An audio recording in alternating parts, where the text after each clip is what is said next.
تو اس وقت میں نے یہ سوچا کہ میرے والدین تو کیونکہ افورڈ کر سکتے تھے مجھے اتنے دور بھجوانا، میرے اخراجات برداشت کرنا، لیکن ظاہر ہے تمام فیملیز کے اندر جن کے اندر کے اسپیشل بچے موجود ہوتے ہیں ان کے والدین افورڈنگ نہیں ہوتے. تو وہاں پہ میرے ذہن میں یہ خیال آیا کہ ہمیں جو ہے اپنے خطے کے اندر بالخصوص میرپور کے اندر جو ہے وہ ایسا ادارہ قائم کرنا چاہیے جو بصارت سے محروم جو بچے ہیں ان کو زیور تعلیم سے آراستہ پیراستہ کر سکے.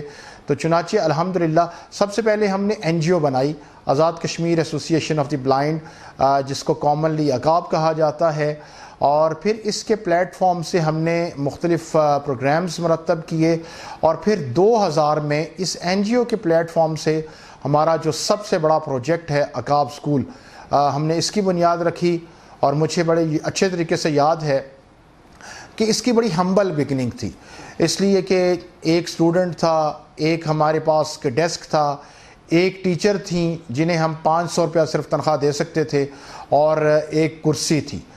تو پھر ہم نے اللہ کا نام لیا اور لوگ آتے رہے اور پھر کارواں بنتا رہا. ایک بچے سے جو ہے وہ ڈبل فگر میں داخل ہوئے گئے بچے، پھر ٹرپل فگر میں داخل ہو گئے، اور الحمدللہ ثم الحمدللہ آج 21 برس گزر گئے ہیں. وہ جو بیج ہم نے بویا تھا اب وہ ایک تناور درخت بن چکا ہے. سینکڑوں بچے یہاں سے نہ صرف استفادہ کر رہے ہیں بلکہ بہت سارے بچے استفادہ کر چکے ہیں. میں فخریہ انداز سے یہ کہوں گا کہ آزاد کشمیر کی غالباً یہ واحد این جی او ہے کہ جس کے اسٹوڈنٹس نے بورڈ کے اندر پوزیشن لی ہے. اور میں سامعین کے ساتھ، ناظرین کے ساتھ یہ بات شیئر کرنا چاہتا ہوں کہ ایک نابینا بچے کا بورڈ میں پوزیشن لینا یہ امپاسبل تو نہیں ہے لیکن نیکسٹ ٹو امپاسبل ہے. اس لیے کہ ہم نابینا جو ہیں خود لکھ نہیں سکتے، اور ہم دوسرے بچے کو لکھواتے ہیں جو کہ ایک کلاس بلو ہوتا ہے.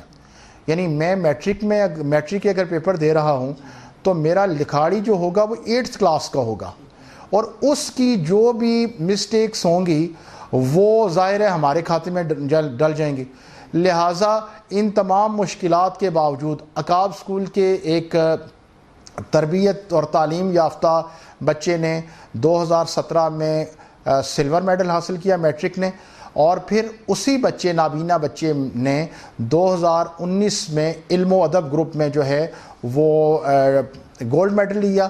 اس کے علاوہ ہمارے یہاں کے بچے جو ہیں وہ ایم فل اور پی ایچ ڈی تک پہنچ چکے ہیں. اور اب عقاب جو ہے جو کہ ایک کرائے کی عمارت سے شروع ہوا تھا، الحمدللہ ثم الحمدللہ 21 برس گزرنے کے بعد ایک شاندار کمپلیکس میں یہ جو ہے وہ موو ہو چکا ہے. اور اس کمپلیکس کے اندر تمام جدید سہولتیں ہیں جو پاکستان میں کسی ادارے میں نہیں ہیں.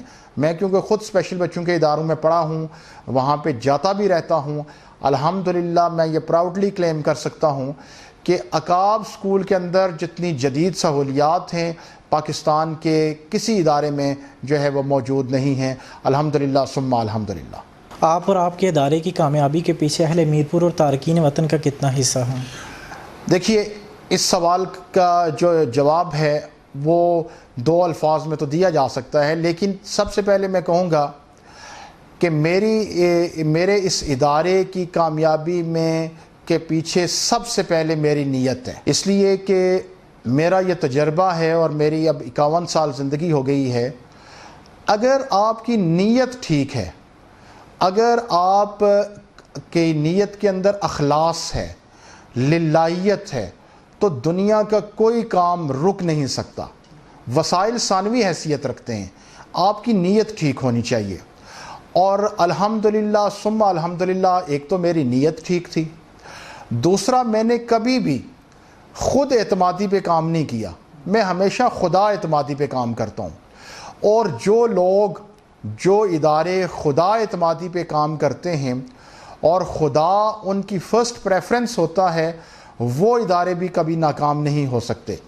جہاں تک وسائل کا تعلق ہے، یقیناً وسائل اس طرح کے اداروں کے لیے آکسیجن جو ہے کا کردار ادا کرتا ہے.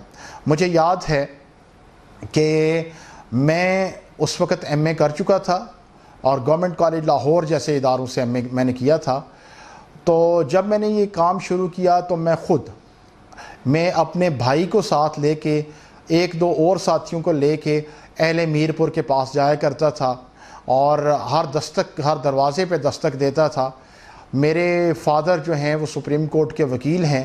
میں نے سب سے پہلے جو ہے وہ انا کی قربانی دی اور لوگوں نے الحمدللہ میرے اس جذبے کو دیکھ کے بڑا مثبت جو ہے ان کا رسپونڈ تھا.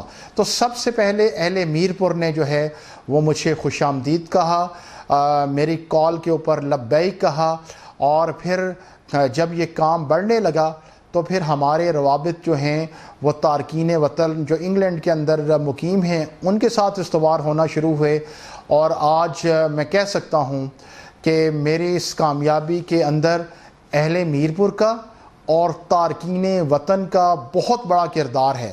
اس کردار سے انکار ممکن نہیں ہے, بلکہ میں یہ سمجھتا ہوں کہ اگر تارکین وطن اور اہل میرپور کا اتنا اچھا کردار نہ ہوتا تو شاید ادارہ آج اس مقام پہ نہ ہوتا.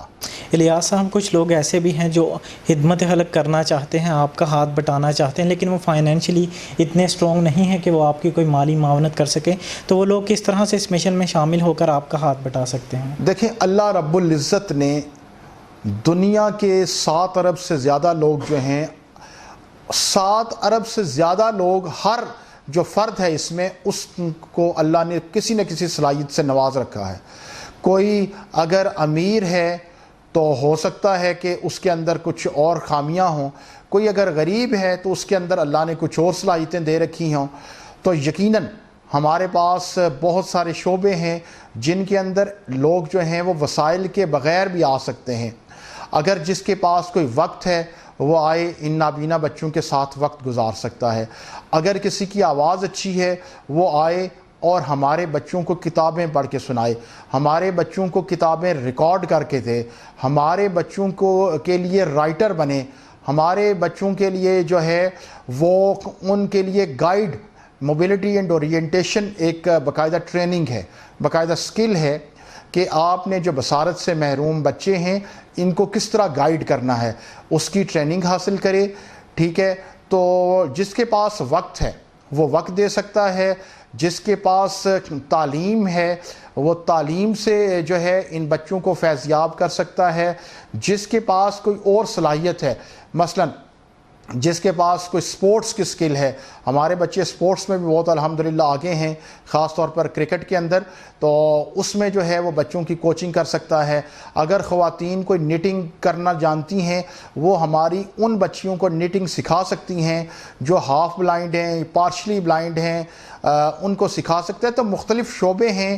میں تمام لوگوں کو خوش آمدید کہوں گا جو ہے دامیں درمیں سخنیں قدمیں قلبے اس ادارے کے ساتھ جو ہے وہ چلنا چاہتے ہیں یا چل رہے ہیں. الیاس صاحب, آپ اسکول کے اخراجات کیسے مینج کرتے ہیں؟ کیا کبھی زندگی کے کسی مقام پر کوئی ایسا وقت بھی آیا کہ ادارے کے اخراجات کی وجہ سے خیال گزرا ہو کہ اب ادارے کو بند کر دینا چاہیے, یا کوئی ایسا لمحہ جس نے آپ کو مایوس کر دیا ہو؟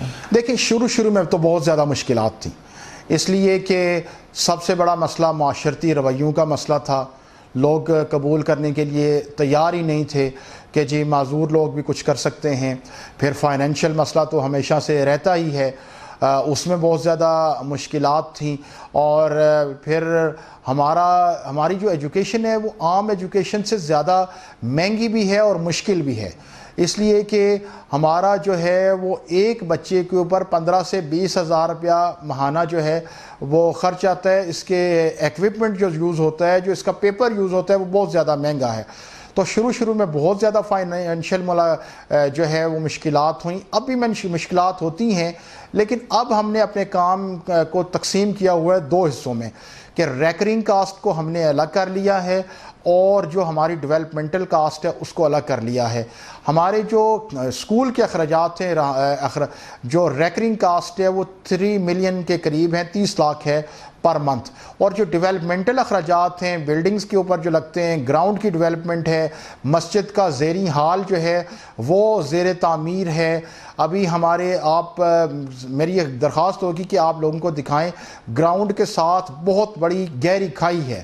ہم یہ چاہتے ہیں کہ اس کھائی کو فل کریں تاکہ وہ بھی گراؤنڈ کا حصہ بن جائے جس کے اوپر بہت بھاری اخراجات متوقع ہیں. پھر یہ جگہ بہت اچھی نہیں ہے. اس جگہ کے اندر مسئلہ یہ ہے کہ یہ فالٹ لائن کے اوپر ہے, ریڈ زون کے اوپر ہے, اور زمین جو ہے سالانہ 3 ملی میٹر جو ہے وہ سلائیڈ کرتی ہے. تو ہمیں اس کے لیے جو ہے وہ بڑے بھاری اخراجات درکار ہیں, کیونکہ سلائیڈنگ اس وقت تک نہیں رکے گی جب اس کا پرماننٹ سلوشن نہیں ہوگا. اور اس کا پرماننٹ سلوشن وہ یہ ہے کہ ان کے ساتھ ہم کنکریٹ والز دیں یا جو ہے سٹون پچنگ کریں.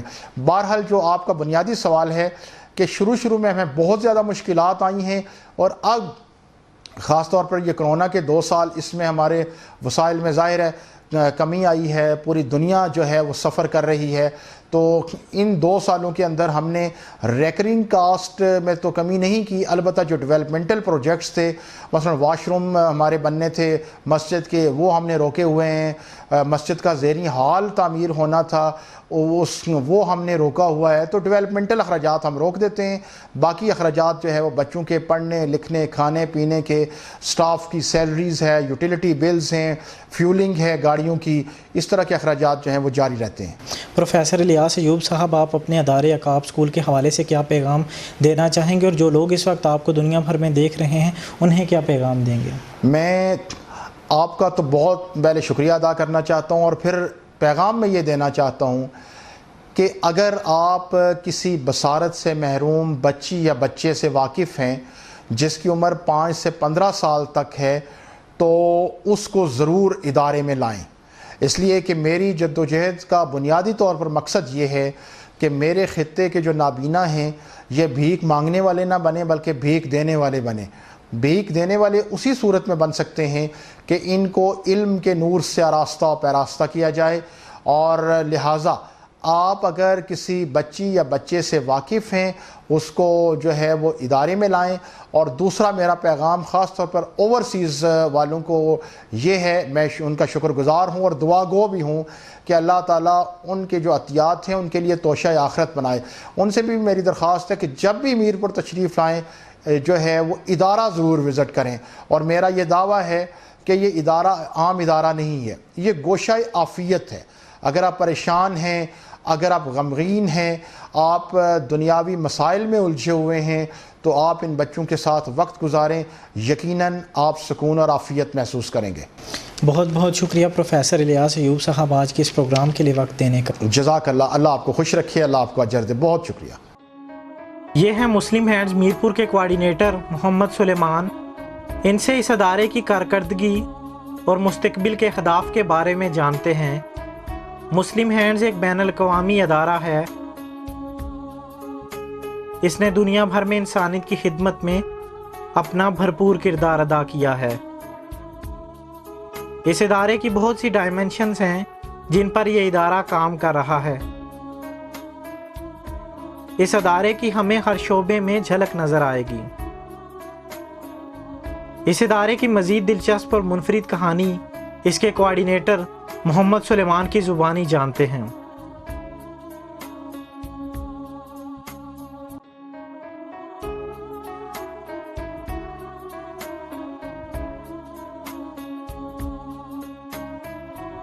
سلمان صاحب, مسلم ہینڈز کی مختصر تاریخ سے آگاہ کیجیے اور اس وقت آپ کا ادارہ کن کن ممالک اور کن کن پروجیکٹس پر کام کر رہا ہے؟ بسم اللہ الرحمن الرحیم. مسلم ہینڈز جو ہے ایک یو کے بیسڈ آرگنائزیشن ہے جس کا قیام 1993 میں ہوا جب بوسنین وار چل رہی تھی.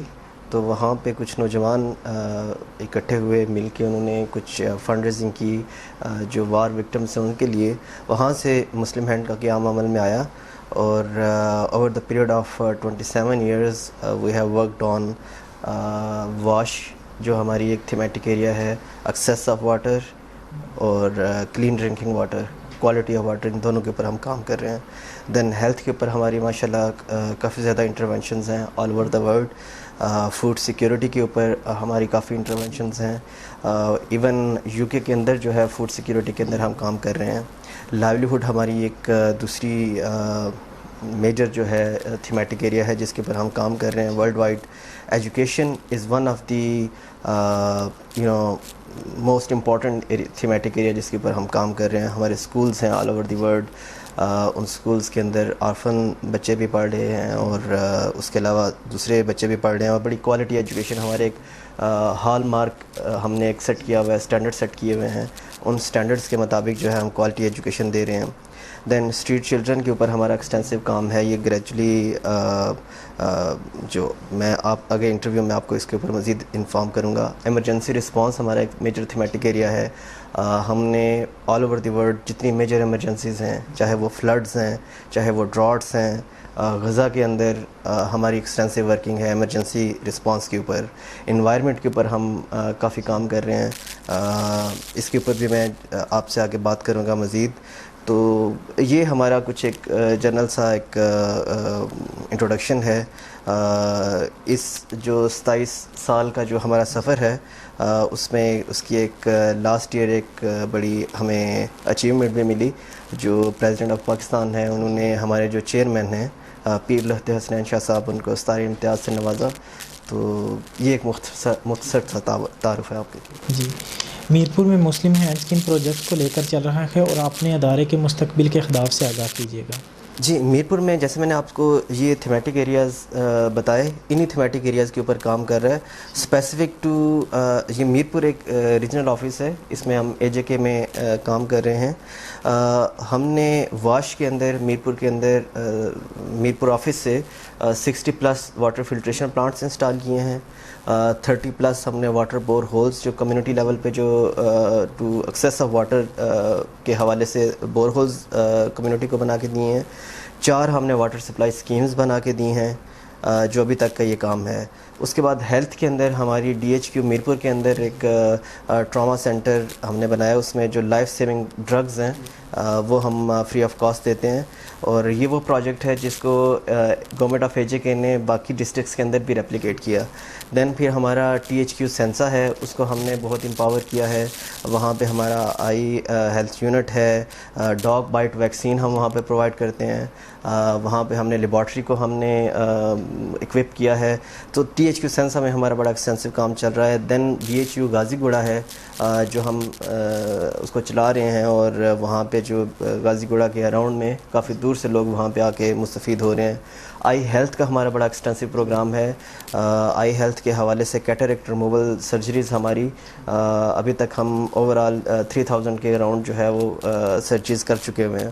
اور اس کا بھی ماڈل کافی یونیک ہے. ہم گورنمنٹ کے ساتھ پبلک پرائیویٹ پارٹنرشپ کے ساتھ مل کے ان کے ساتھ کام کرتے ہیں. انوائرمنٹ کے اوپر ہمارا بڑا کام ہے الحمدللہ. انوائرمنٹ میں ہمارا آئیڈیا یہ ہے کہ جو فروٹ ٹریز پلانٹیشن ہے وہ ہم زیادہ سے زیادہ کریں تاکہ اس کو کراس کٹنگ تھیم کے طور پہ لائیولیہڈ کو بھی ساتھ اٹیچ کریں. اور ہم چھوٹے چھوٹے کمیونٹی لیول پہ گارڈنز بنائیں. اس سے جو بھی فروٹ ہے اس میں مزید ویلیو ایڈیشن کر کے جو ہماری کمیونٹی ہے وہ اس کمیونٹی جو ہے اس کو ایز اے لائیولیہڈ سورس بھی اس کو یوز کرے. فوڈ سیکیورٹی کے حوالے سے آپ نے دیکھا ہوگا کووڈ کے دوران بھی, رمضان کے دوران بھی اوپن کچنز ہمارے چلتے رہے ہیں. قربانی کا پروجیکٹ ہوتا ہے, یہ سارے فوڈ سیکیورٹی کے حوالے سے ہیں. رمضان میں فوڈ جو ہم راشن دیتے ہیں جو بالکل ایسی فیملیز ہیں جو افورڈ نہیں کر سکتی, تو ان کے لیے فوڈ سیکیورٹی کا پروگرام ہے. دین ہم نے orphan sponsorship all over the world جو ہے آرفن اسپانسرشپ بڑی ایکسٹینسولی ہماری چل رہی ہے. مور دین 30,000 آرفنز ہیں جن کو ہم سپورٹ کر رہے ہیں. میرپور کے اندر ہم نے یہ پروگرام ریسنٹلی سٹارٹ کیا ہے. اس میں ہم ابھی تک 300 کے قریب جو آرفنز ہیں ان کو رجسٹر کر پائے ہیں. ان آرفنز کو ہم منتھلی اسٹائپنڈ دیتے ہیں. وہ اسٹائپنڈ ان کی فوڈ سیکیورٹی کو انشور کرنے کے لیے, ان کی ایجوکیشن کو انشور کرنے کے لیے, ہیلتھ کو انشور کرنے کے لیے ہے. اور یہ جو بچے ہیں یہ اپنی فیملیز کے ساتھ رہتے ہیں. تو یہ آرفن اسپانسرشپ پروگرام بھی میرپور میں شروع ہو چکا ہوا ہے. ارتھ کویک رسپانس ہے وہ تو میرے حال میں سب کے سامنے ہے. ارتھ کویک کے اندر بھی ہم نے ماشاءاللہ لوگوں کو شیلٹر بنا کے دیے, گھر بنا کے دیے. اس دوران بھی ہمارے فوڈ سیکیورٹی کی بھی بہت انٹروینشن چلتی رہی, اوپن کچن وغیرہ. دین جہاں تک کیش فار ورک ہمارا بڑا اس میں ایکسٹینسو ورک رہا. ارتھ کویک کے اندر بھی مطلب وہ ایک بڑا ایکسٹینسو ماشاءاللہ ہمارا رسپانس رہا. اور میرپور کے اندر لائیولیہڈ کے اوپر جو ہے وہ بھی ہمارا کافی کام ہے, اور لائیولیہڈ کا آنے والے ٹائم میں ایک ہم بڑا پروجیکٹ جو ہے وہ انشاءاللہ لانچ کرنے جا رہے ہیں. ایک لاسٹ کمپوننٹ ہے sports for development. Sports for development جو ہے یہ میرپور آفس مسلم ہینڈز کا واحد آفس ہے ورلڈ وائڈ جس میں ہم اسپورٹس فار ڈیولپمنٹ کے اوپر کام کر رہے ہیں. اس میں سب سے مزے کی بات جو ہے وہ یہ ہے کہ یہ اسپورٹس فار ڈیولپمنٹ کا جو پروجیکٹ ہے یہ 2 ٹیئرڈ ہے. ون فار جو لوکل ٹیلنٹ ہے ان کو ایکسیس دے کے ان کا ٹیلنٹ ان کو ایک ورلڈ کلاس فیسلٹیز پرووائڈ کر کے فٹ بال کے اندر بھی کرکٹ کے اندر بھی ان کا ٹیلنٹ جو ہے مزید ابھارنا. سیکنڈ اس کا جو امپورٹنٹ اور جو بیسیکلی اس پروجیکٹ کو سٹارٹ کرنے کا مین آئیڈیا تھا وہ اسٹریٹ چلڈرن تھے. ہماری جو فٹ بال کی 2015 میں ہم نے برازیل میں اپنی ٹیم بھیجی. وہاں سے یہ 3rd ٹیم جو ہماری اسٹریٹ چلڈرن کی ٹیم ہے وہ 3rd رہی. جو یو کے کی ایک آرگنائزیشن ہے اسٹریٹ چائلڈ یونائٹڈ, وہ یہ پروجیکٹس جو ان کا یہ پروجیکٹ ہے وہ جتنے میجر سپورٹنگ ایونٹ ہوتے ہیں اس سے پہلے اسٹریٹ چلڈرن کا وہ ایونٹ کرواتے ہیں.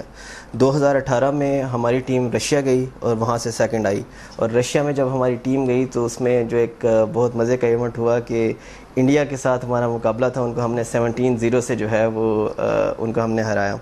تو یہ جو اسٹریٹ چلڈرن ہے یہ ہمارا بڑا ایک سکسیزفل پروگرام ہے. وہ سکسیزفل پروگرام ایسا ہے کہ یہ وہ بچے ہیں, اگر آپ کہیں میں آپ کو ان کی سٹوریز بھی دکھا سکتا ہوں. یہ بالکل بیچارے جسے کہتے ہیں نا کہ بہت زیادہ ہمبل بیک گراؤنڈ ہے ان کا, اور آج اس پروگرام کے تھرو ہمارے بہت سارے بچے, کم سے کم کوئی 18 بچے ایسے ہیں جو ادھر سے ٹریننگ انہوں نے لی, اس کے بعد پاک آرمی کے لیے کھیل رہے ہیں, واپٹا کے لیے کھیل رہے ہیں, پاکستان ریلوے کے لیے کھیل رہے ہیں. یہ جو ٹیمز ہیں یہ بچے جو ہیں یہاں پہ ظاہر سی بات ہے ہم تو ان کو بیسک ساتھ اسٹائپنڈ دیتے ہیں.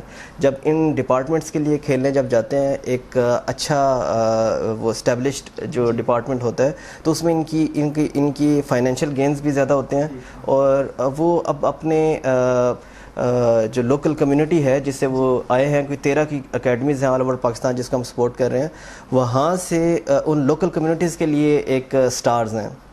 اور ہمارا ایک بچہ ہے ویسے سجاد نام ہے ان کا, ہمارے ہیروز جو HBL کا پروگرام ہے یہ PSL کے دوران اس میں انہوں نے اس کی سٹوری بھی کیپچر کی. تو اسی طرح بھی کرکٹ کا ابھی سٹارٹ ہوا ہے, اور کووڈ کی وجہ سے چونکہ ہم پراپر اس کو آپریشنلائز نہیں کر سکے تو اس میں بھی ماڈل یہی ہے کہ اسٹریٹ چلڈرن جو ہمارے ہیں ان کو ہم امپاور کریں. اور ابھی 2022 میں دوحہ کے اندر فٹ بال کا ورلڈ کپ ہے, اس کے لیے ہماری آلریڈی سلیکشن ہو چکی ہوئی ہے. اور 2023 میں جو اسٹریٹ چلڈرن کا جو کرکٹ کا ورلڈ کپ ہے اس میں بھی ہماری سلیکشن ہو چکی ہوئی ہے, تو وہ انڈیا میں ہوگا, اور جو فٹ بال ہے یہ دوحہ میں ہوگا. ٹھیک ہے. دیکھنے میں آیا ہے کہ آپ لوگوں کے زیادہ تر پروجیکٹس کھیل کے فروغ کے لیے, تو تعلیم کے فروغ کے سلسلے میں آپ کا ادارہ کیا حکمت عملی رکھتا ہے؟ دیکھیں جو سپورٹس ہے جیسے میں نے آپ سے پہلے بات کی, اٹس جسٹ اے کمپوننٹ. میں آپ کو ایک ایگزامپل بتاتا ہوں کہ ہمارے جو آنے والے پروجیکٹس ہیں میں ان کے اوپر آپ کو تھوڑا سا وہ بتاتا ہوں, آپ کو آئیڈیا ہو جائے گا.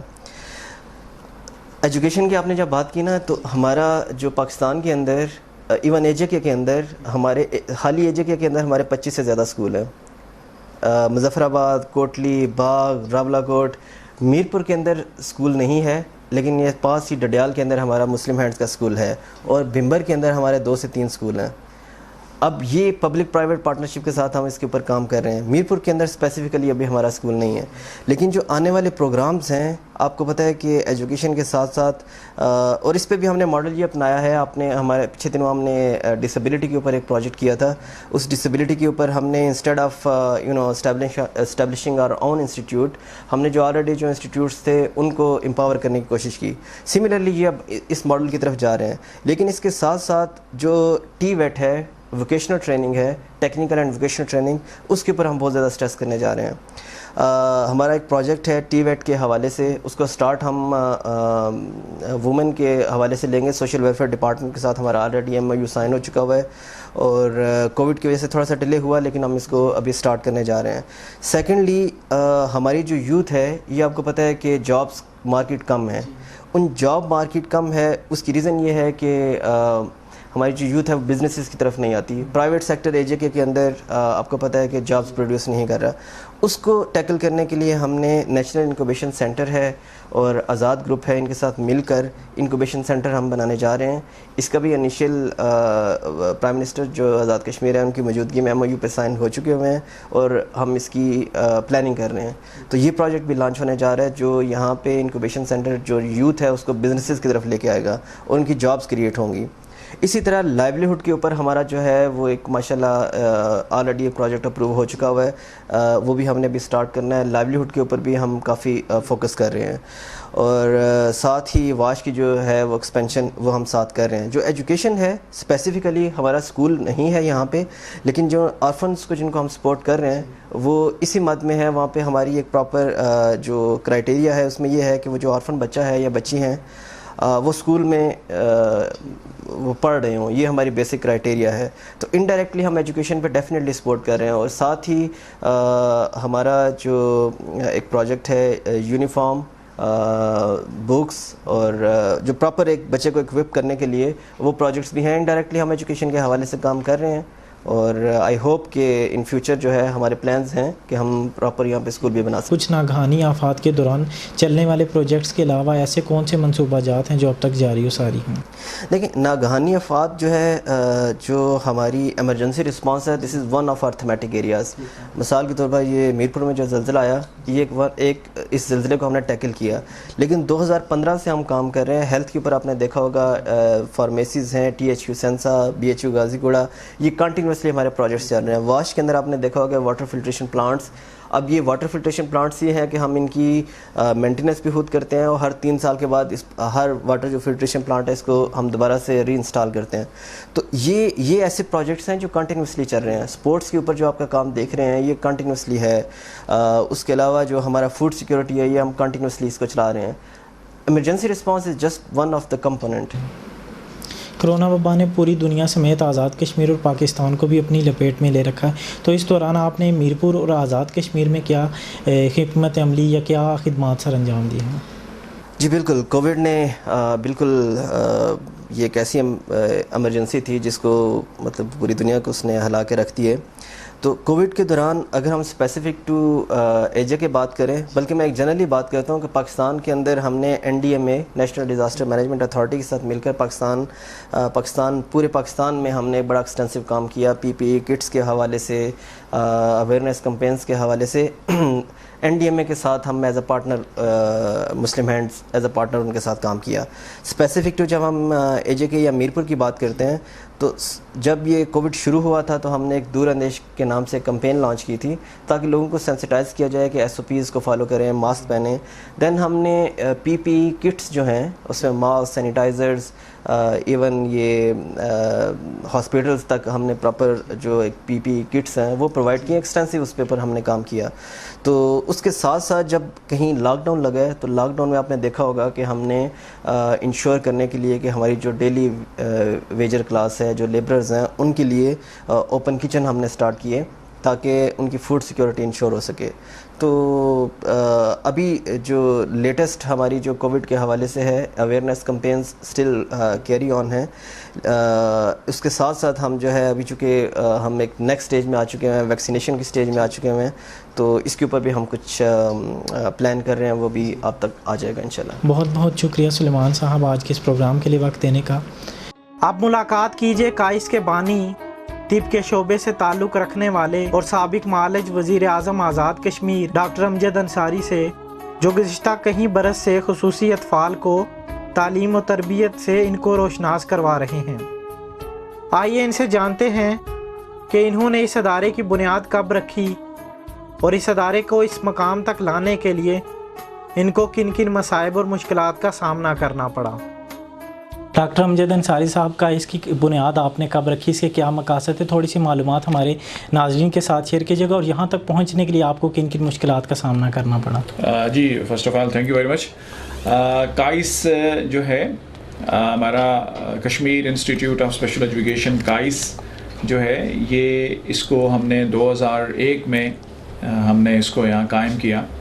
کائس کی جو ہمارے پاس اسپیشلٹی ہے، ہمارے پاس جو بچے ہیں وہ سارے جو بچے ہیں وہ ہیں جو سننے سے محروم ہے. ٹھیک ہے. اور جو سننے سے محروم ہوتا ہے وہ بول بھی نہیں سکتا. نارملی جن بچوں کو قوت گویائی اور سماعت سے محروم بچے بھی کہتے ہیں, ہیئرنگ امپیئرڈ, ہم انگلش میں ان بچوں کو ہیئرنگ امپیئرڈ اس میں بچے کہتے ہیں. تو 2001 میں ہم نے کائس کی بنیاد رکھی. انصاری ویلفیئر ٹرسٹ جو ہے یو کے میں ہماری ایک جو ہے رجسٹرڈ چیریٹی ہے, اور یہاں آزاد کشمیر میں بھی ہماری یہ رجسٹرڈ چیریٹی ہے جس کے انڈر ہمارا یہ کائس کام کر رہا ہے. کائس کا جو بنیادی مقصد تھا وہ یہ تھا کہ ان اسپیشل بچوں کی جو تعلیم ہے اور اس کے روزگار کے لیے کام کیا جائے. ٹھیک ہے. تو کائس کو ہم نرسری سے پھر ہم اس کو پرائمری تک لے کر گئے, پرائمری کے بعد ہم اس کو مڈل تک لے کر گئے, اور مڈل کے بعد پھر ہم اس کو جو ہے ہائی کلاسز تک ہم اس کو لے کر گئے. تو ڈیفینیٹلی ہائی کلاسز تک جانے کے لیے ہمیں 13 سال کا عرصہ لگا, اور ان 13 سالوں میں ہمارے اسٹاف نے, ہمارے ٹرسٹیز نے, ہمارے والنٹیئرز نے دن رات محنت کی. اور مجھے یہ بتاتے ہوئے خوشی محسوس ہو رہی ہے کہ کائس کے بچوں نے جب آزاد جموں کشمیر تعلیمی بورڈ سے میٹرک کا امتحان پاس کیا تو وہ ہمارے جو 8 بچے بچیاں تھے وہ ریاست جموں کشمیر کے پہلے سننے اور بولنے سے محروم بچے تھے جنہوں نے میٹرک پاس کیا. میٹرک کے بعد چونکہ آزاد کشمیر میں ان بچوں کے لیے انٹرمیڈیٹ کی تعلیم کا کوئی بندوبست نہیں ہے, میٹرک کے بعد ان بچوں کو جو ہے فیڈرل بورڈ کے میں ہم لے کر گئے, لیکن چونکہ وہاں بھی ایفلیشن کا ایک بڑا پیچیدہ ایک جو ہے طریقہ کار ہے. کائس کی ایفلیشن ابھی تک وہاں نہیں ہو سکی, گو ہم 6 سال سے اس کوشش میں لگے ہوئے ہیں. پھر ہم نے ایک پرائیویٹ جو انسٹیٹیوٹ ہے اسلام آباد کا, اس میں ہم نے بچوں کو وہاں ایڈمیشن کرایا, اور اس کے بعد بچوں نے وہاں سے ہمارے بچوں نے فیڈرل بورڈ سے انٹرمیڈیٹ کیا. اور اس وقت ہمارے کائس میں سے جو ہیں ہمارے 9 ہمارے جو بیچز ہیں وہ میٹرک کر چکے ہیں. انٹرمیڈیٹ کے ہمارے جو ہیں ایک ریگولر جو ہمارا بیچ ہے اس نے فیڈرل بورڈ سے انٹرمیڈیٹ کیا. اس کے بعد پنجاب بورڈ میں ہم نے بچے جو پنجاب ٹیکنیکل بورڈ سے ہم نے ایک بیچ کو ہم نے انٹرمیڈیٹ کروایا, اس سے انٹرمیڈیٹ بچوں نے کیا. اور اس وقت جو ہے ہمارے 2 ہمارے جو بیچز ہیں وہ فیڈرل اردو یونیورسٹی اسلام آباد سے گریجویشن ہمارے کر چکے ہیں, اور کچھ اسٹوڈنٹس ابھی ہمارے جو ہیں یہ گریجویشن کر رہے ہیں. یہ ہمارے وہ بچے ہیں جو سننے اور بولنے سے محروم ہیں اور اشاروں کی زبان میں بات کرتے ہیں. ان کو اشاروں کی زبان میں ہی پڑھایا جاتا ہے اور اسپیچ تھراپی کے ذریعے پڑھایا جاتا ہے. کائس میں ہمارے پاس ماشاءاللہ سے کوالیفائڈ ہمارا اسٹاف ہے. ہمارے 22 لوگ جو ہیں یہاں اسٹاف, ہمارا ٹیچنگ اسٹاف ہے, جن کی ساری ٹریننگز جو ہیں وہ national institute of special education Islamabad جو ہے directorate general of special education کے انڈر وہ کام کرتا ہے. وہاں ان کی ٹریننگز ہوتی ہیں. ہم یہاں بھی ٹریننگز ارینج کرتے ہیں, ریسورس پرسن ہم یہاں بھی ہم ارینج کرتے ہیں. اور اس کے علاوہ جو ہے انیشلی جب ہم نے کائس کو بنایا تو ہماری جو ٹریننگ تھی وہ انگلینڈ کے 2 اسکولوں کے ساتھ ہوئی, گرلنگٹن پرائمری اسکول بریڈ فورڈ اور تھورن پارک اسکول ہے بریڈ فورڈ میں. اس کے ساتھ ہماری ٹریننگ رہی. ٹیکنیکل فیسلٹیز ہمیں وہاں سے بھی ملتی رہیں. ہم پاکستان سائن لینگویج یہاں استعمال کرتے ہیں, لیکن ہم نے یہ ضروری سمجھا کہ ہمارے یہاں آزاد کشمیر اور بالخصوص جو میرپور کے ہمارے جو بچے ہیں ان کی جو مائیگریشن ہے, چونکہ وہ زیادہ برطانیہ میں ہوتی ہے, برطانیہ آنا جانا رہتا ہے ہمارے بچوں کا, جب بڑے ہو جاتے ہیں شادیاں یا اس طرح کے انہیں جانا پڑتا ہے. ہم نے پھر BSL جو برٹش سائن لینگویج ہے اس پہ بھی ہم نے کام شروع کیا انیشلی. اور الحمدللہ ہم یہ سمجھتے ہیں کہ جتنے ہمارے ڈونرز ہیں, جتنے ہمارے سپورٹرز ہیں, ان کی مدد کے ساتھ ہم نے کائس کی بنیاد سے لے کر کائس کے میٹرک کے جانے تک اور ان کے انٹرمیڈیٹ تک اور اب ان کی گریجویشن تک ہم یہ سمجھتے ہیں کہ ہم اپنے فرائض کو پورا کرنے میں ہم نے انتل وسیع پوری کوشش کی اور جس میں ہم کامیاب ہیں. ہمارے جو اسٹوڈنٹس ہیں ہمارے پاس اس وقت جو کائس میں اس وقت جو ہمارے پاس آج کی ڈیٹ میں ہمارے پاس سمجھیں جو اسٹوڈنٹس انرولڈ ہیں وہ 133 ہیں. ہمارے پاس جو اسٹوڈنٹس ہیں وہ نہ کہ صرف میرپور سے ہیں بلکہ ڈسٹرکٹ بھیمبر, ڈسٹرکٹ کوٹلی, پونچھ کے کچھ ایریاز جو ہیں سرساوا وغیرہ کے جو اس میں بچے ہمارے پاس آتے ہیں. اور یہ دینا اور منگلا کے جو بچے ہیں وہ بھی ہمارے پاس یہاں آتے ہیں.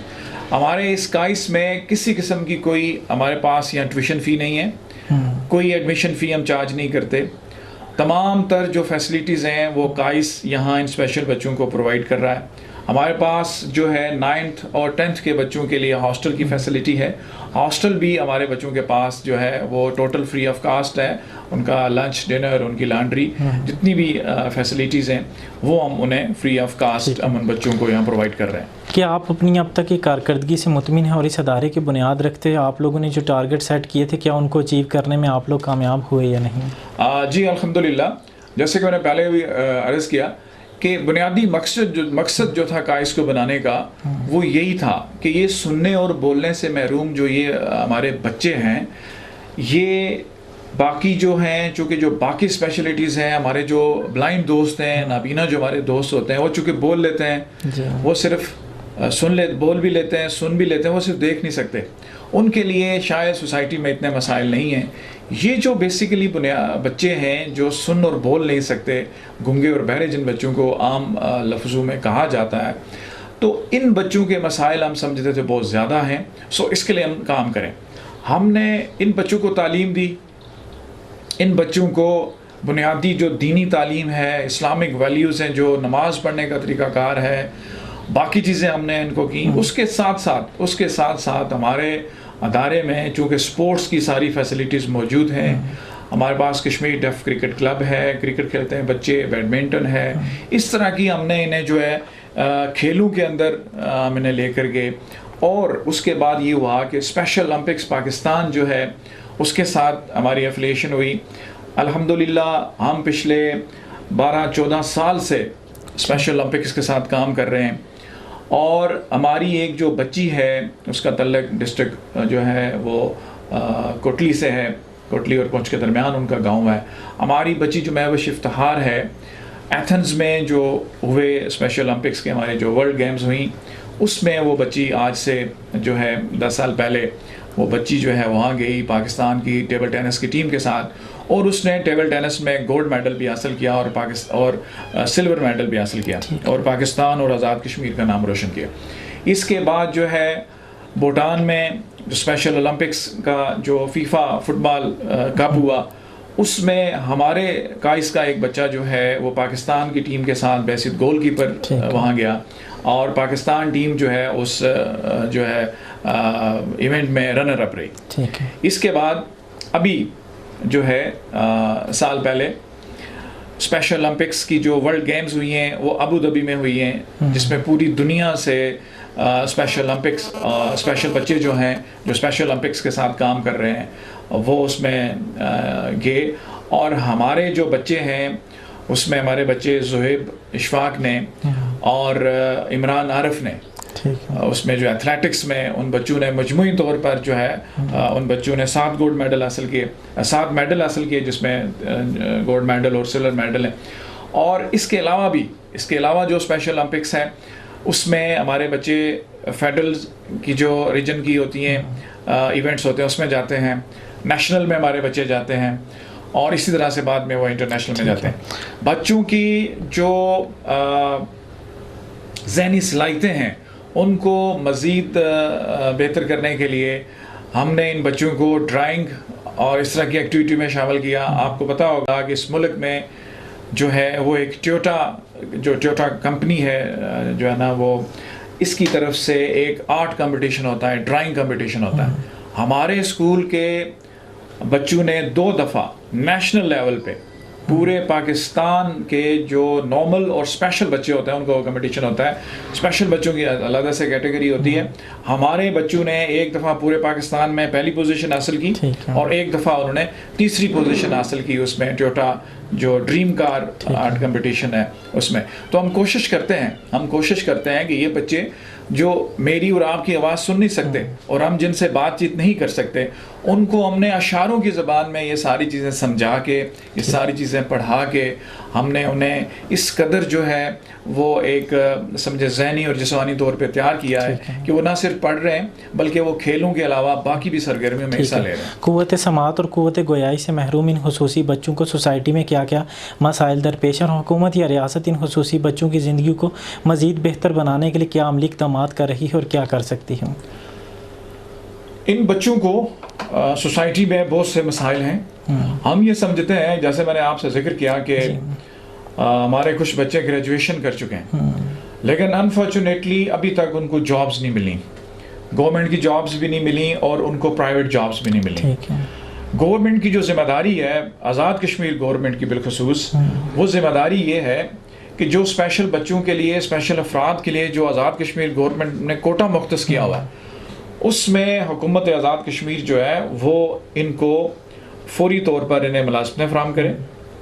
اور بالخصوص میں یہ ذکر یہ کرنا چاہوں گا کہ جو ہماری اسپیشلٹی ہے، ہمارے جو بچے ہیں اور ہمارے ادارے کے اس کے علاوہ بھی اور اداروں کے جو بچے ہیں جو سننے اور بولنے سے محروم ہیں، وہ جو گریجویشن کر چکے ہیں ان کو فی الفور جو ہے وہ ملازمتیں انہیں ملنی چاہیے تاکہ ان کے اندر سے احساس محرومی اور احساس جو کمتری ہے وہ کم ہو سکے۔ اور دوسری بات یہ ہے کہ آزاد کشمیر میں سرکاری طور پر ان بچوں کے لیے ادارہ جات موجود نہیں ہیں۔ حکومت آزاد کشمیر کو ان کے لیے سرکاری طور پہ جو ہے وہ ادارہ جات بنانے چاہیے۔ اور سب سے امپورٹنٹ جو بات ہے وہ یہ ہے کہ ہمارے جو آزاد کشمیر کے بچے ہیں، یہ آزاد کشمیر بورڈ میں میٹرک تک تو آزاد کشمیر بورڈ میں یہ پڑھ سکتے ہیں، میٹرک کے علاوہ یہ F A Azad Kashmir board سے نہیں کر سکتے۔ اور جتنے بھی دور دراز کے علاقے ہیں، میرپور تو چلیں پھر جی ٹی روڈ کے نزدیک ہے کہ یہاں سے بچے پنجاب جا سکتے ہیں، اسلام آباد جا سکتے ہیں، لیکن جو دور دراز ہمارے علاقے ہیں، مظفر آباد سے آگے نیلم ہے یا مجھ کے دور دراز کے علاقے ہیں، یا ہمارے جو ایل او سی کے پاس جو ہمارے علاقے ہیں، اب ان سے یہ بچے ایف اے کرنے کے لیے ظاہر ہے کہ یہ پاکستان نہیں جا سکتے۔ تو اس لیے فی الفور کو ایسا انتظام ہونا چاہیے تاکہ آزاد کشمیر بورڈ میں بھی ان بچوں کے لیے ایف اے کرنے کی سہولت جو موجود ہو تاکہ یہ بچے جو ہے اپنی تعلیم کو جاری رکھ سکیں۔ ٹھیک ہے جناب، آپ اور آپ کے ادارے کے مستقبل کے اہداف کیا ہیں؟ ہمارا جو بنیادی ہدف ہے مستقبل کا وہ یہ ہے کہ اس وقت چونکہ موجودہ جو ہے صورتحال میں ہم ایک کرائے کی بلڈنگ میں اپنا ادارہ چلا رہے ہیں 2001 سے لے کر اب تک، ہمارا جو ہدف ہے، پہلا ہدف یہ ہے کہ ہم کائس کے لیے ایک پرپس بلڈ جو ہے وہ کمپلیکس چاہتے ہیں، اور ہم چاہتے ہیں کہ گورنمنٹ آف آزاد کشمیر جو ہے یا ہمارے جو باقی متعلقہ ادارے ہیں لینڈ کمیشن سے کہ وہ اتنی سی لینڈ ہمیں مل جائے جس میں ہم ان بچوں کے لیے جو ہے وہ مستقل طور پر ایک کمپلیکس بنا سکیں۔ آج سے جو ہے تقریباً 10 سال پہلے جب چودھری عبد المجید صاحب آزاد کشمیر کے پرائم منسٹر تھے، اس وقت بھی ہمارے لیے جگہ کی اناؤنسمنٹ ہوئی لیکن وہ جگہ ہمیں انفارچونیٹلی مل نہیں سکی۔ اس کے بعد ابھی جو ہے پچھلے سال جو میرپور ڈیولپمنٹ اتھارٹی ہے، اس کے جو ڈی جی ہیں اعجاز رضا صاحب، انہوں نے ایک جگہ ہمارے لیے لیز کی، وہ اس پہ اوپر ہم نے کام کا آغاز کیا، ہم نے اپنا کمپلیکس بنانا شروع کیا، لیکن کچھ مقامی لوگوں کے تفاصات تھے اور وہ انہوں نے کام بند کروا دیا۔ وہ کورٹ میں ہمارے کیسز چل رہے ہیں، اس پہ بھی اسٹے لگا ہوا ہے۔ تو ہم یہ چاہتے ہیں کہ کوئی ایسی جو ہے جب تک ان بچوں کے لیے کوئی ایک پرپس بلڈ جو ہے کمپلیکس نہیں ہوگا جہاں ان کا رہنے کا بندوبست بھی ہو، جہاں ان کا پڑھنے کا بندوبست بھی ہو، اور جہاں پر اتنی جگہ ہو جس میں ہم ان کے بچوں کے لیے شیلٹر ورکشاپ بنا سکیں، انہیں مختلف ٹیکنیکل کام سکھائے جا سکیں تاکہ وہ جو بچے میٹرک کے بعد بھی آگے تک اپنی تعلیم جاری نہیں رکھ سکتے، وہ میٹرک کے بعد اتنے ہنرمند ہو جائیں کہ وہ کہیں کام کر سکیں۔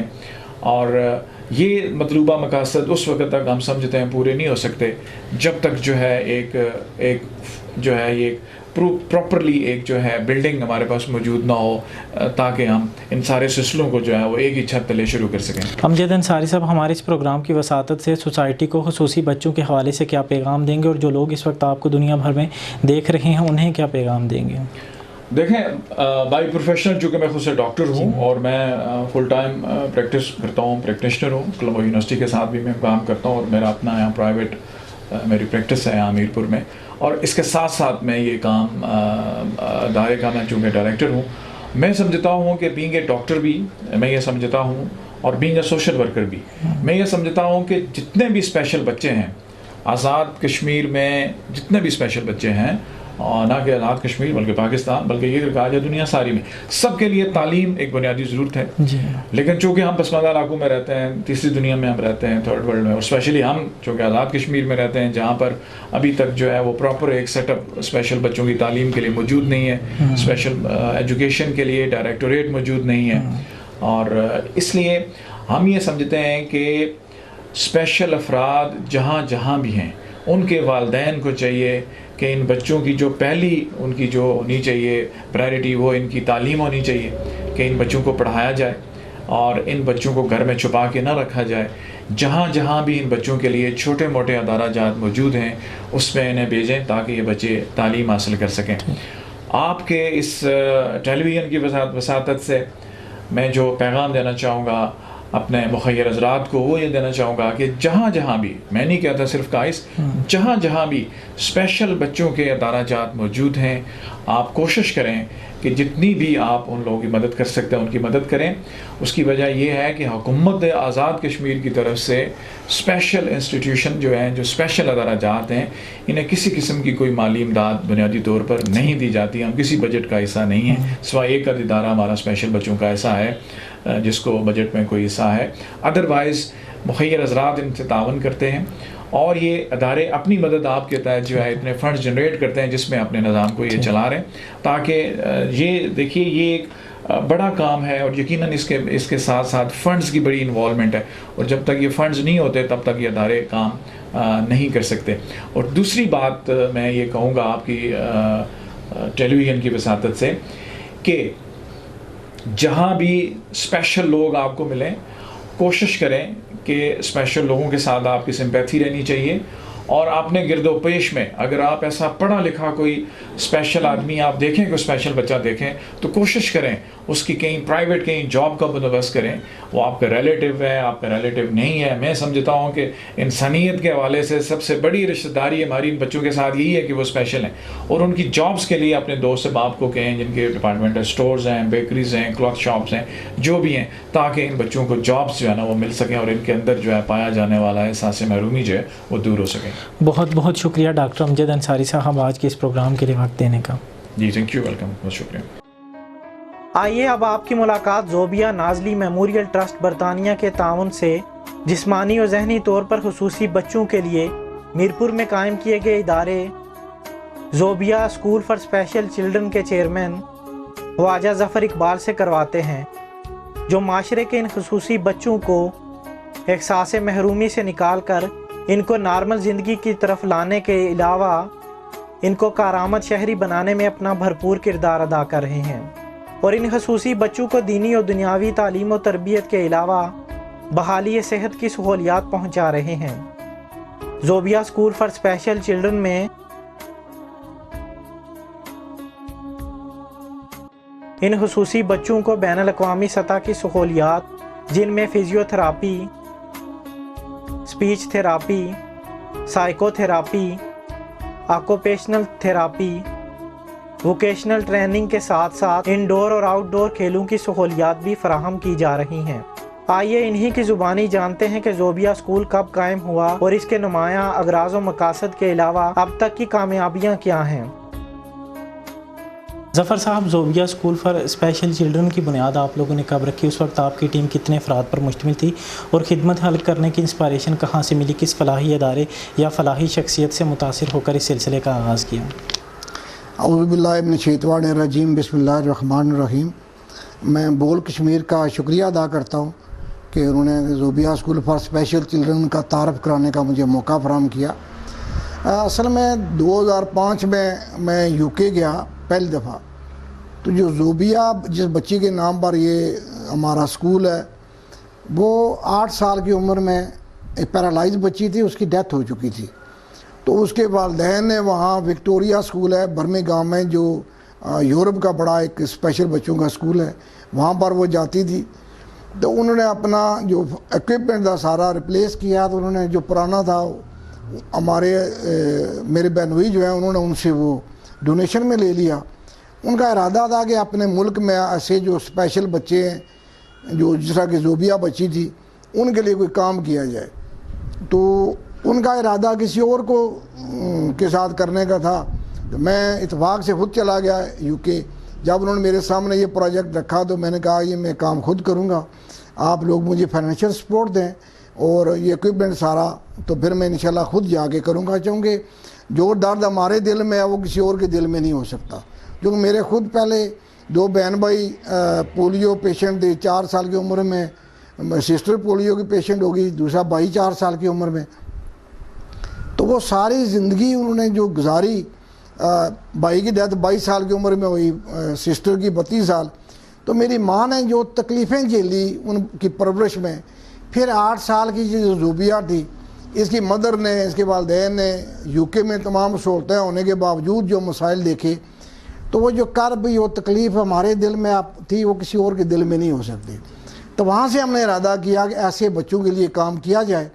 تو جو میرے بنوئی ہیں زوبیہ کے والد خواجہ محمد اقبال, انہوں نے خود وہاں چیریٹی کی بنیاد رکھی زوبیہ نازلی میموریل ٹرسٹ کے نام سے. اپنے ساتھ انہوں نے وہاں حاجی صدیق صاحب ہیں, قمر قریشی صاحب ہیں, ان کو ساتھ ملایا. اس طرح ہماری پہلی 2005 میں انہوں نے اس کی چیریٹی کی بنیاد رکھی. تو میں نے واپس آ کے یہاں پہ اس پہ کام شروع کیا, اس کے لیے سارے انتظامات کیے. اتفاق سے ابھی 6 مہینے بھی نہیں گزرے تھے کہ وہ یہاں 2005 کا زلزلہ آ گیا. جو کہ تھوڑے بہت ہمارے پاس فنڈنگ تھی ہم نے وہ ساری ادھر لگ گئی, پھر ہمارا کام رک گیا. پھر 2009 میں جا کے ہم نے دوبارہ اس کو کام اس پہ شروع کیا اور سارا اکوپمنٹ یو کے سے لے کے ہم پاکستان آیا. یہاں آ کے پھر الگ سے ایک زوبیہ نازلی میموریل ٹرسٹ کے نام سے چیریٹی رجسٹر کرائی. ہماری یو کے میں چیریٹی بھی اسی نام سے ہے اور رضا کشمیر میں بھی اسی نام سے ہے. تو اس کے بعد ہم نے یہ پہلا ادارہ میرپور میں 4 بچوں سے اس کا آغاز کیا, جو پیرالائز بچے ہوتے ہیں, چل پھر نہیں سکتے, جسمانی اور ذہنی جو معذور بچے ہیں ان کے لیے ہم کام کرتے ہیں. اور دسمبر 2010 میں ہم نے اسکول کا آغاز کیا. ٹھیک ہے. جسمانی معذور بچوں کو نارمل لائف کی طرف لانے کے مشن کو لے کر آپ لوگ جب فیلڈ میں نکلے تو لوگوں کا خصوصاً دوست احباب کا کیا ری ایکشن تھا؟ یہ ایک بڑی عجیب داستان ہے کہ جب میں نے اسکول کی بنیاد رکھی, آغاز کیا, تو میں نے شروع میں آ کے ایک فارم ڈیزائن کیا کہ میں ایسے بچوں کا ڈیٹا کیسے کلیکٹ کروں, سرکولیٹ کیا. تو کچھ ایسے ڈیٹاز بھی میرے پاس پہنچے جو میرے قریبی دوستوں کے گھروں سے آئے تھے, اور ان کے اگر بچے اسپیشل تھے تو اس کا مجھے کم از کم آگاہی نہیں تھی. اور یہ ہمارے ہاں سوسائٹی میں جو خصوصاً پیرالائز بچے ہیں ان کو لوگ چھپا کے رکھتے ہیں, فیملی سے بھی اور عام سوسائٹی سے بھی. اور ایسے بچوں کو وہ سمجھتے ہیں شاید اللہ کی طرف سے کوئی ہمیں سزا ملی ہے. اس طرح کا معاشرے میں ایک تاثر تھا. ہم نے جب شروع میں آغاز کیا تو ہمیں بچوں سے بہت کم رسپانس آیا والدین کی طرف سے. بچے ہماری طرف نہیں آ رہے تھے, والدین ان کو سامنے نہیں لا رہے تھے کہ یہ بچے کسی کام کے نہیں ہیں, ان کو کیا کرنا ہے, ان کو سائیں چلے یا سوری فار دس لنگڑے یا اس طرح کی باتوں کہہ کے انہوں نے گھروں میں چھپا کے رکھے ہوئے تھے, یا ظاہر نہیں کرتے تھے, لوگوں سے ملاتے نہیں تھے, نہ فیملی کے ساتھ نہ عام پبلک کے ساتھ. تو سب سے بڑا مسئلہ ان بچوں کی ماؤں کو تھا کہ جس گھر میں یہ اسپیشل بچے ہوتے ہیں اس بچے کی ماں جو ہے, ایک بچہ ہو یا زیادہ ہو, اس کی زندگی ساری اجیرن ہو جاتی ہے, اس کی ساری سوشل لائف ختم ہو جاتی ہے, اس کی پرسنل لائف ختم ہو جاتی ہے. وہ کسی شادی بیاہ پہ نہیں جا سکتی, کسی سوشل گیدرنگ میں نہیں جا سکتی, اس کے گھر والے اس کو توجہ دینا چھوڑ دیتے ہیں. تو اس کی ساری زندگی اس معذور بچے کے ساتھ بسر ہوتی ہے. اب اس کا اٹھنا بیٹھنا, اس کی ناپیاں بدلنا, اس کو کھلانا پلانا نہلانا, یہ ساری اسی انگیجمنٹ. تو ہم نے ان ماؤں کو ریلیف دینے کے لیے اس ادارے کا قیام عمل میں لایا کہ یورپ جیسے ملک میں تو یہ ساری سہولتیں ہیں, وہاں حکومت کی طرف سے یہ سہولتیں مہیا کی جاتی ہیں. بچے کو خود ہی آگے گھر سے لے جاتے ہیں, ان کی لک آفٹر کرتے ہیں, پھر واپس لاتے ہیں. ان کی گھر کے اندر بھی ساری فیسلٹیاں پرووائڈ کی جاتی ہیں ایسے بچوں کو. لیکن ہمارے یہاں اس طرح کی سہولت نہیں ہے. تو ہم نے اس کا بیڑا اٹھایا کہ ہم نے ایک مشن اپنی زندگی کا بنا لیا ہے, میں نے اور میرے جو ساتھی ہیں یو کے میں, ہماری چیریٹی کے باقی لوگ, کہ ہم مل کے معاشرے کے اندر ایک تبدیلی لائیں گے اور ایسے بچوں کو بھی جینے کا حق دیں گے اور ان کے والدین خصوصاً ماؤں کو ایک ریلیف دیں گے کہ وہ بھی زندگی تھوڑی سی بہتر گزار سکیں. جو بچے ہمارے پاس 4-5 گھنٹے رہتے ہیں اس دوران ان کی ماؤں کو یہ ریلیف ملتا ہے کہ اپنے گھر کے کام کاج کر لیتی ہیں, اپنے ذاتی معاملات کو نبیڑ لیتی ہیں, جس سے ان کو کافی ریلیف ملتا ہے. اور ماؤں کی ہمارے ساتھ ان ماؤں کی دعائیں بہت شامل ہیں. ہم نے جب یہ ادارہ بنایا تو اس پر ایجوکیشن اور ری ایبلیٹیشن 2 چیزوں کو ہم نے فوکس کیا. جو بچے پڑھنے کے قابل تھے ان کی ہم پڑھائی پہ کام کر رہے ہیں, اور جو بچے پڑھ نہیں سکتے ان کو ایکٹیویٹی بیس پر اب زندگی گزارنے کے طریقے سکھاتے ہیں. ان کی جو بیسک نیڈز ہیں سب سے زیادہ ہماری کوشش ہوتی ہے کہ ان بچوں کو سیلف ریلائنس کی طرف لایا جائے, خود انحصاری کے لیے ان کو تیار کیا جائے, اور یہ کم سے کم دوسروں کے ڈپینڈنٹ ہوں. تو ہم ان کو یہاں بالکل بیسک چیزیں بھی سکھاتے ہیں, سے کنگھی کرنا بچوں کو سکھاتے ہیں, بٹن باندھنا, شوز کے تسمے باندھنا, کپڑے بدلنا, پہننا, دانت برش کرنا, اور اس طرح کی چیزیں بیسک جو ان کی معذوری کی وجہ سے لوگ یہ سمجھتے ہیں کہ یہ معذور ہیں, انہوں نے کیا کرنا, نہ انہوں نے گھر سے کہیں باہر جانا ہے, نہ انہوں نے کچھ اور زندگی میں کام کرنا, تو ان کو ان چیزوں کی ضرورت نہیں ہے. لیکن جب یہ کام وہ اپنے چھوٹے چھوٹے خود کرتے ہیں تو اس کا فائدہ ان کے گھر والوں کو پہنچتا ہے کہ ان کی ماں کو وہ کام نہیں کرنے پڑتے جو یہ خود کر سکتے ہیں. ہم ان بچوں پہ بہت زیادہ کام کرتے ہیں, چھوٹی چھوٹی چیزیں ان کو سکھا دیتے ہیں, ان کو کھانے پینے کے طریقے, ان کی جو ہاتھ بھی کمزور معذور ہوتے ہیں, پاؤں سے بھی معذور ہوتے ہیں, ذہن طور پر بھی یہ معذوری ہوتی ہے, ان کی ملٹیپل ڈسیبلٹی کیری کر رہے ہوتے ہیں ایک بچہ. تو اس ساری صورتحال میں ان کو ہم یہاں ادارے میں لانے کا مقصد یہ ہوتا ہے کہ ادارے میں ان کو روزانہ فزیو تھراپی, ہمارا پورا شعبہ ہے, کوالیفائڈ ڈاکٹر ہیں, ان کے ساتھ ٹرین سٹاف ہے, روزانہ ہر بچے کو فزیو تھراپی ملتی ہے. اس کے علاوہ ان کو میوزک تھراپی کے ذریعے, سائیکو تھراپی کے ذریعے, ووکیشنل تھراپی کے ذریعے اور مختلف ٹیکنیک کے ذریعے ہم ان کی زندگی میں بہتری لاتے ہیں. جس طرح کی ان کے اندر کمیاں ہوتی ہیں ان کو وہ ریلیف پرووائڈ کرتے ہیں تاکہ ان کی زندگی میں جو محرومیاں ہیں ان کو کم سے کم کیا جائے اور ان کو زندگی میں مزید بہتری لائی جا سکے.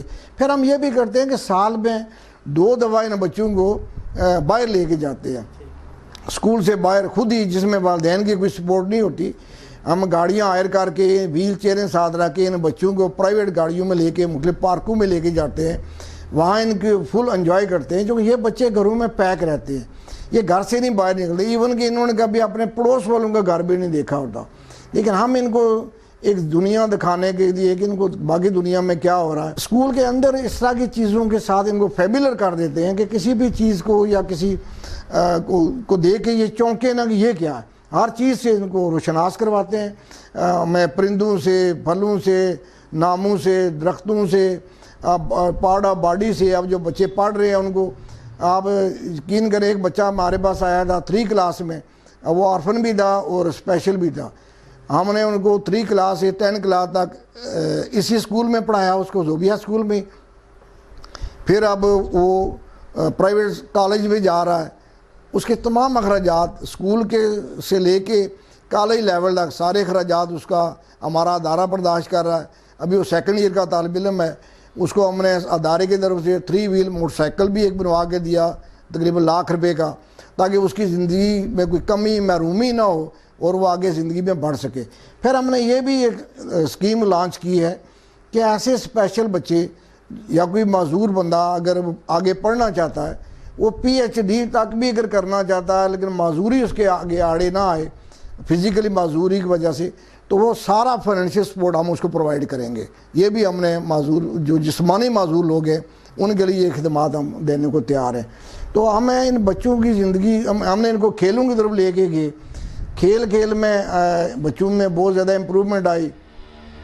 2018 میں نیشنل گیمز ہوئی لاہور میں, جس میں پاکستان کے 4 صوبے فیڈرل کی ٹیم تھی, اور آزاد کشمیر سے انہوں نے تمام اسکولوں سے ایک بچہ لینا ہوتا ہے. لیکن انہوں نے ہمارے اسکول کے بچوں کو دیکھے کہ اتنی ڈسیبلٹی کے باوجود یہ کھیلے میں دلچسپی لیتے ہیں, تو انہوں نے پورے آزاد کشمیر کی ایک ہی ٹیم بنائی اور صرف زوبیہ اسکول کی بنائی. بوچے گیم کے لیے ہمیں سلیکٹ کیا, تو ہم لاہور گئے, ہمارے بچے انہوں نے وہاں جا کے کھیلا اور نیشنل چیمپئن بن کے آئے.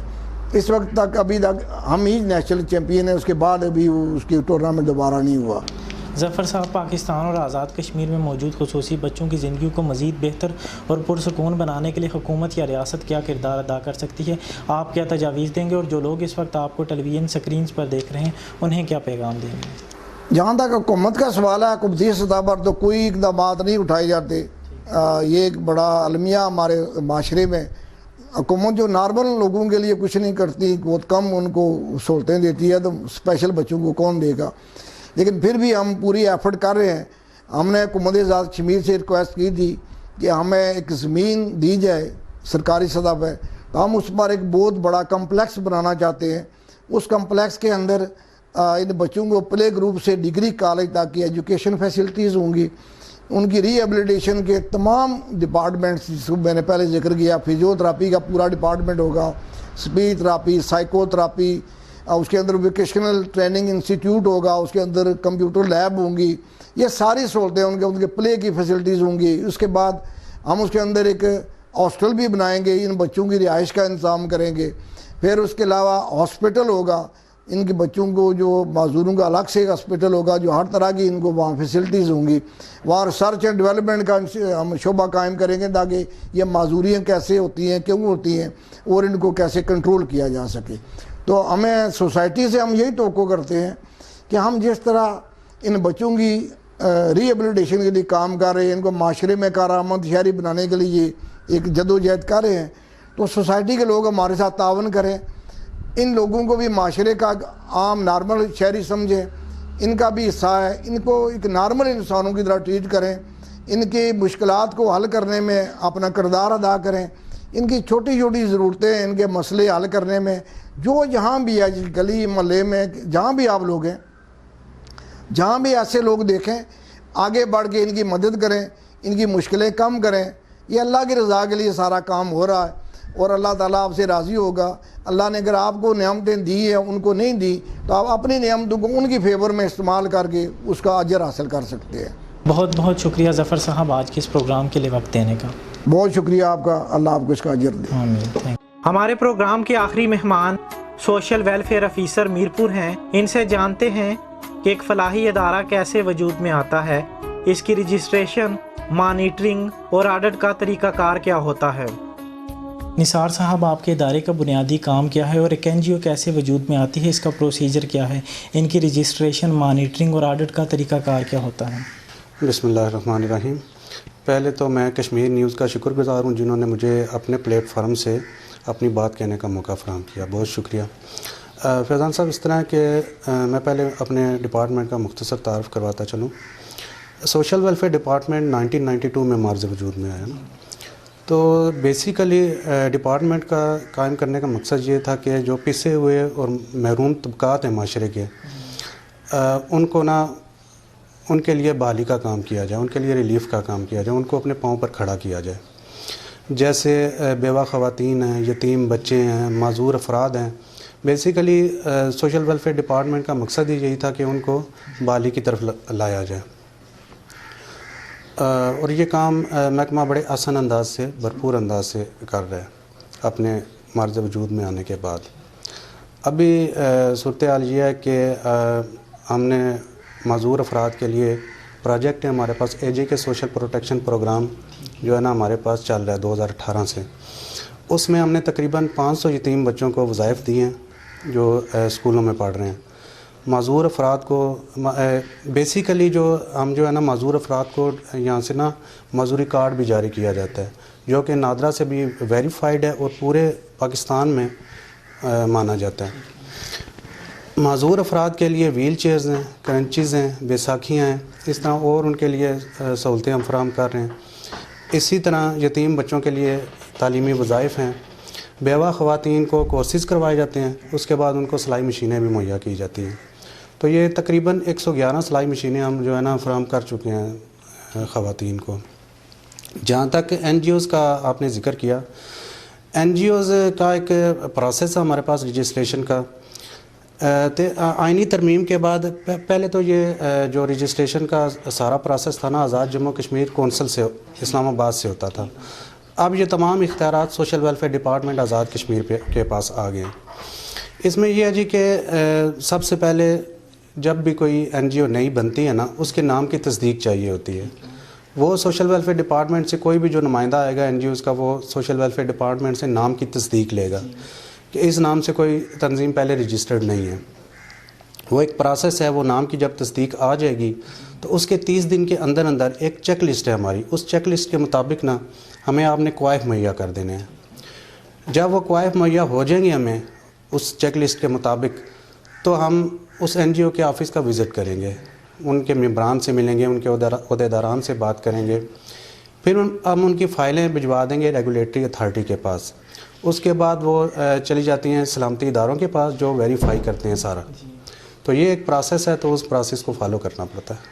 آپ کیا سمجھتے ہیں یہ این جی اوز کس حد تک شہریوں کی مددگار اور مشکل حالات میں ان کی معاون ثابت ہو سکتی ہیں, اور کیا ان فلاحی اداروں کو حکومتی سرپرستی بھی حاصل ہوتی ہے, اور آپ کا ادارہ ان فلاحی اداروں کے ساتھ کس طرح اور کس حد تک تعاون کرتا ہے؟ بالکل جی, حکومتی سرپرستی حاصل ہوتی ہے. چونکہ آپ کو فیضان بھائی پتہ ہے کہ حکومتی وسائل کم ہوتے ہیں, تو این جی اوز کے تعاون کے بغیر تو یہ جو بھی ناگہانی آفات آتی ہیں وہ کام امور ہو نہیں سکتے پورے. اب جیسے دیکھ لیں کہ زلزلہ 2019 ستمبر میں جو زلزلہ آیا میرپور میں, اس کے بعد کووڈ کا جو صورتحال تشویشناک صورتحال چل رہی ہے, تو این جی اوز نے اپنا بھرپور کردار ادا کیا ہے. زلزلے میں چونکہ وسائل کم تھے گورنمنٹ کے پاس, تو یہ این جی اوز ہی تھی جنہوں نے جو فوڈ پہنچایا لوگوں تک, اور حکومت کے ساتھ مل کر شانہ بشانہ کام کیا. کووڈ کی صورتحال بھی دیکھ لیں, اس میں بھی جو غریب اور مستحق افراد تھے ان تک حکومت کے ساتھ مل کر اپنے وسائل میں رہتے ہوئے انہوں نے اپنے جو ہے نا راشن پہنچایا. تو یہ حکومتی تعاون تو این جی اوز کے ساتھ ہمیشہ سے رہا ہے, اور سوشل ویلفیئر ڈپارٹمنٹ اسی لیے قائم ہوا ہے کہ وہ این جی اوز کو جو بھی مسائل ہیں ان کو حل کرے. ٹھیک ہے, بہت بہت شکریہ نثار صاحب آج کے اس پروگرام کے لیے وقت دینے کا. درد دل کے واسطے پیدا کیا انسان کو, ورنہ طاعت کے لیے کچھ کم نہ تھے کروبیاں. ناظرین محترم, انسانیت کی بے لوث خدمت کا جذبہ لیے یہ فلاحی ادارے تو اپنا کام بخوبی سر انجام دے رہے ہیں. اب ہمیں بھی چاہیے کہ ان کے ساتھ مل کر دکھی انسانیت کی خدمت کے جذبے, پیغام اور عمل کو لے کر آگے بڑھیں اور ان کا ہاتھ پٹائیں. یقین جانیے انسانیت کی خدمت وہ نیکی بھی ہے کہ جس کو اللہ پاک کے ہاں قدر کی نگاہ سے دیکھا جاتا ہے. آج کے اس پروگرام سے بس اتنا ہی, اور اگر مزید کسی اور اہم معاملے کی طرف آپ ہماری توجہ دلانا چاہیں تو ہمارا ای میل ایڈریس اور واٹس ایپ نمبر آپ اپنی سکرینز پر دیکھ سکتے ہیں. اپنے میزبان فیضان منور کو اجازت دیجیے. اللہ نے کے بان.